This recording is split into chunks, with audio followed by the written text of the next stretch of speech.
Hey everybody, and thank you for tuning in to the very latest installment of One Candle Paranormal Case Files. Here with your hosts, Vic Whaley.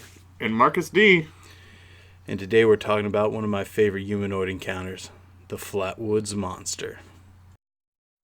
On September 12th, 1952, around 7:15 p.m., Edward and Fred May and their friend Tommy Heyer saw a bright object crossing the sky and crash landing at a local farm.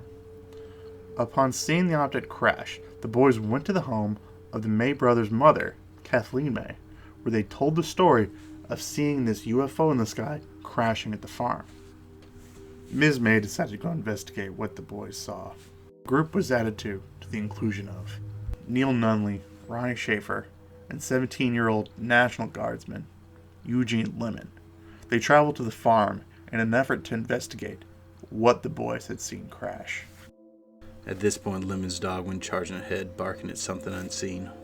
The dog returned shortly after with his tail between his legs. The group continued heading up a nearby hill, and from there they could see a large pulsating ball of fire. After examining the area, they also saw a set of bright glowing eyes coming out of the darkness. When the flashlight was shined upon it, they noticed a large, horrifying entity that then went bounding towards their direction, releasing a mist. The witnesses described the smell, likening it to sulfur or the smell of a burnt-out vacuum tube. It was at this point the creature quickly turned direction, and the group fled in panic. And like any good, responsible citizen, upon returning home, Ms. May called the cops and the newspaper. Contacting local Sheriff Robert Carr and a Mr. Lee Stewart of the Braxton Democrat, Stewart conducted several interviews of the people in the area and returned to the site with Lemon later that night. Whenever they were there, he reported that there was this sickening, burnt, metallic odor still in the air. Sheriff Carr and his deputy searched the area separately, but reported finding no trace of the entity other than the smell. The following morning, Stewart visited the site of the encounter for a second time and discovered these two tracks that was in the mud, as well as traces of a thick, blackish liquid. He immediately reported them as being possible signs of the UFO landing. And he based this off that there was no traffic supposedly in this area over the last year. It was later revealed that the tracks were likely those of a Chevy pickup truck that belonged to local Max Lockard, who went up to the site looking for the entity prior to Stewart's discovery. And guys, with the Flatwoods Monster, it's not an isolated incident. No, there are actually several other aspects to this. A woman and her daughter encountered a creature matching this description a week prior, ending up with the daughter being hospitalized. The day after this event, a local school principal saw a UFO taking off. A hunter encountered a creature meeting this description, possibly the most fascinating one. A man driving with his wife and his young daughter experienced their car breaking down on the side of the road. He got out to check it and he couldn't find anything wrong with the engine, but he quickly found himself engulfed in a odd-smelling cloud of some sort. He ended up running into a creature generally matching the description of the Flatwoods Monster, except for it seemed to be different from the torso up. Instead of being wrapped in some sort of garb or metal, depending on what description you're looking at, it seemed to have a reptilian appearance. And when it came up and put its hand down on the hood of the car, its two fingers ended up burning into the paint and burning it down to the primer. Yeah, guys, September 12th, 1952 is a huge day in the UFO community. All in all, across 10 different states, there's almost 25 distinctly described UFOs that are sighted.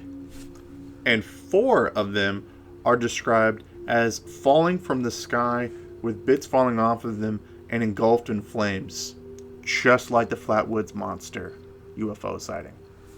The horrors weren't limited to just the physical description of the creature.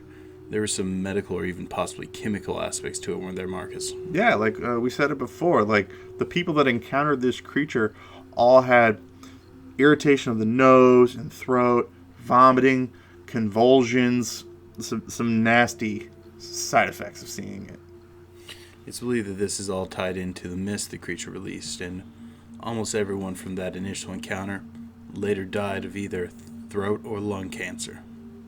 But even with all of these sightings, even with all of these medical problems that people suffered from this thing, there are still skeptics and critics out there that try to say that, this was just a misunderstanding. And what is it that they assigned this misunderstanding to? They called it an owl. Every single time that we run into a paranormal entity, somebody thinks that it's an owl. We thought that, or not we, but people thought that with the Hopkinsville Goblin case that we did. Every time there's a Mothman sighting, people think that it's an owl. I don't know why people think that every time someone in a rural community sees something odd, that they're just misidentifying an owl. For those of you who have been paying attention to the description of this creature, it has a kind of a spade-shaped thing over the side of its head. Now, a lot of people say that that's an owl in a defensive posture because an owl will sometimes drop its head down by its legs, let its tail feathers stick up, and it kind of makes a position somewhat like that. But then what's forming the body? And another thing, too, when it comes to the arms, because different people have different accounts of the arms. Some say that it doesn't have any arms, and some people says that it has like these like talon-like hands, and they just associate that with being like talons from an owl.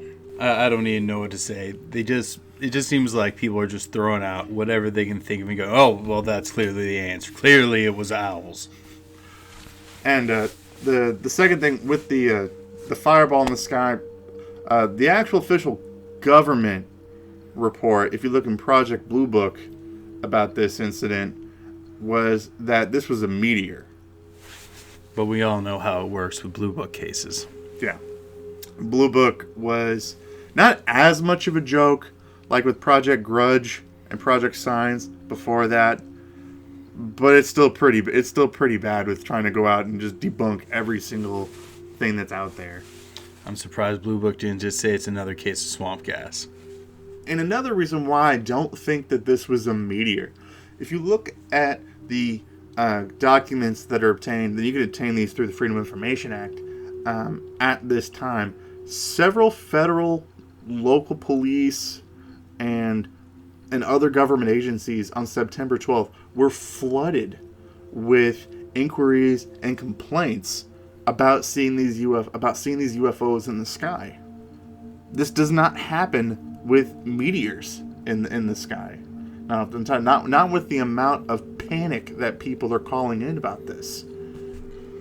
But to play devil's advocate here, if we were going to say, Vic, that this thing wasn't an alien, what would you say that it is? There are some other things that could fit it within the lore, and if it wasn't for, well, all these additional witness testimonies, like people spotting UFOs, things along those lines, I'd almost make a case for it potentially being some sort of hag-like entity. European myth, particularly Eastern European myth, is filled with large, horrific, hag-like creatures. And in the original description, like they described there being some sort of cone-shaped thing, but it was described that it may have been flowing, something along the lines of a dress or a set of rags. The descriptions that include the long, spindly appendages for snatching and the glowing eyes. If it wasn't for all this extra stuff, I would say we may have the case of it being a hag. But with all this other stuff, I don't think that that's the case. What about you?